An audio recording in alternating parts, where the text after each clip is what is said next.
Hi, I'm Caleb Giddings from Gun Nuts Media, and this is our final review of the Kimber Pro Carry II in stainless. This is a 9mm 1911 pattern pistol with a 4-inch barrel. One of the things I do like about it is it has this awesome bull barrel on it. Before the internet safety Nazis crucify me, there, look, guns unloaded. Anyway, so I like the bull barrel on it. It's actually a very accurate gun. I've shot it quite extensively. As you know, our testing protocol is 2,000 rounds. This gun has fired 2,012 rounds, and it ended up with a final score on the test of 90 points. Let's go into some detail on that. If you've never seen one of our videos before, what we do is we take 1911s, we shoot 2,000 rounds through them, we run them through a series of tests. They lose 1 point for 1 point. Look at my little pinky finger, how dainty. They lose 1 point for every failure to feed, failure to extract, blah, blah, blah, that can be determined to be gun-related and not ammo-related. They lose 10 points if they fail the very important 10-8 function test because, as we know, not all 1911 extractors are created equal. And then they'll lose more points if there are armor issues, if I have to repair parts or do things that would be outside what I would expect to do if I was shooting, say, a Glock for 2,000 rounds. Now, one thing that I did do to this gun, it is not losing any points for it, but I replaced the stocks because I have problems with most factory wood stocks, all right? They're slippery and blah-de-blah, and they don't give you good grip on the gun. These are VZ grips, and they give you much better traction on the pistol. So, let's get into the gun score. This gun started out of the box. It failed the 10-8 performance function check, which I was a little disappointed by. That normally would have been 10 points off, and it was. However, I read through the user's manual. I had some emails with Kimber. Kimber actually recommends that their guns get a 500 round, 500 round break-in period. I don't normally believe in break-in periods, but because we're testing these guns and we're trying to be objective about it and not just hoodly-hoo, I decided to follow the manufacturer's guidelines, give the gun a 500 round break-in period, and then redo the 10-8 performance function test. If it passed after the 500 round break-in period, I would add 5 points back to the score. I still expect a gun to pass the function test out of the box, but because of the break-in period, I was willing to be lenient with that one, give it 5 points back. So we did the break-in period. The gun had 4 malfunctions during the break-in period, all of which I am counting against it.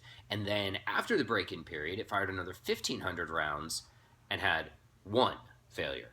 And it passed the 10-8 performance test the second time around. So the final score for the gun is going to be 90 out of 100. That seems like a pretty solid score, and I would say it's an excellent score for a 4-inch 1911 in 9mm. Yes, I have had guns that have gotten a perfect score, including the wildly improbable Rock Island perfect score 5-inch 1911, but that gun is magic. It's made out of magic. So, Kimber ended up with a final score of 90. So now I want to talk to you about the gun itself, some things I like, some things I don't like, and what I would like to change about this gun. The first thing that I want to talk about, we're going to talk about the stuff I like. It's a very nice gun. It's very pretty to look at, actually. Like, aesthetics are important, and I get, yes, all guns are tools, and you should be willing to stomp it in a mud hole and blah-de-blah. That's fine, and I would, because it is a tool. It's just a very nice-looking tool. I like the slightly different color finish of the slide versus the frame, and I think with the VZ grips I have on here, it just looks really neat. So, aesthetics are on point for this gun. Now, things that actually matter, I like how accurate it is. It is extremely accurate. Like I said, this bull barrel makes the gun very accurate. It makes it a pain in the ass to take apart, but very accurate, and that's important. I like the sights for target shooting because they enhance that accuracy. They're just traditional black-on-black sights. They're serrated, so they've got good, so that they don't catch glare and stuff like that, and they're very good sights. We're going to come back to the sights. Trigger pull's nice.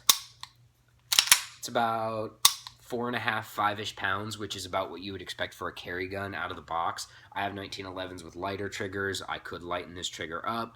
I'm not going to because it's just fine the way it is. That's good coffee, by the way. If any of y'all from the Midwest and you've never been to Casey's, their coffee is on point. Actually, and if you're not from the Midwest and you've never been to Casey's, I feel sad for you. Anyway, back to the gun. So, I like it. It's accurate. It's reliable. I like that it's really lightweight. Now that I'm done testing this, I'm back to carrying a 5-inch all-steel gun, and I already miss this. I miss the lightness. I miss the fact that it conceals really easily. I miss that it holds 10 rounds, which I really like in a 1911. So in general, I think this is an excellent carry gun, and I like everything about it. I like the way it's set up. I like like I said, I like all of the functional stuff. There's only really 2 major complaints I have with this gun, and one of them is actually something that I like as a target gun. So as a target gun, I like these sights. I like that they're black on black. They're easy to acquire. They give you good contrast. If I'm aiming at, something downrange, I can get really good contrast on my front sight. But I don't like them for carry sights. And this is a carry gun. This is an excellent carry gun, but I don't like these for carry sights. I think they should be tritium. They should be, in a perfect world, they would be straight 8 tritiums. They would have, one little white dot back here and a big friggin' dot of awesomeness up here. And that would be in a perfect world, and that would make me very happy. I think that carry guns should have sights that you can see really well in low light. Some people like fibers, some people like tritium, some people like big dots, whatever, I don't care, but they should be on a carry gun. And that leads me to the last thing that I don't like is there's no texturing of any type on the front strap. Now, I don't need aggressive turbo checkering or anything like that, but I want something. It doesn't need to be stippled to 25 LPI and cut my hand up, but something. Something more than nothing would be optimal.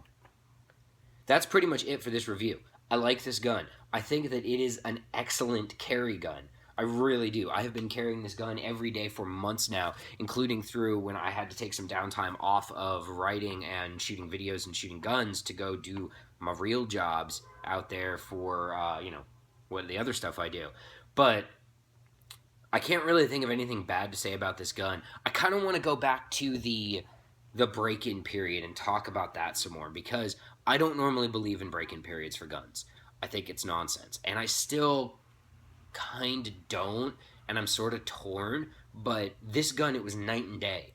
In the 500 rounds initially that I fired through this gun, we had 4 malfunctions. It failed the 10-8 performance test. We actually had more than 4 malfunctions, but I couldn't determine if some of them were not ammo related or gun related, so I didn't count them. After the 500 rounds, the gun was a completely different gun. It was reliable. It went through 1,500 rounds with 1 failure to extract, no failures to feed, passed the 10-8 performance test. So I still don't like break-in periods. I still think it's dumb. I think I should go, especially for a gun like this that costs like $1,000, I think I should be able to go to the store, buy it, lubricate it, load it, stick it in my appendix holster, and be ready to go. But with this gun, I couldn't do that. But then I could carry it afterwards. So it's kind of a sticky wicket for me as a shooter, because I've had other 1911s that have run out of the box with no break-in periods or anything like that. So what do you guys think? Do you think break-in periods are necessary? Do you think a 90 is a good score for this gun? I do. If you have comments, drop them down there. If you'd like to support us on Patreon, you can do that and give us money so that we don't have to run ads and blah-de-blah. And if you support us on Patreon, I'll do a video with my dog. I'm Caleb Giddings. Thanks for watching.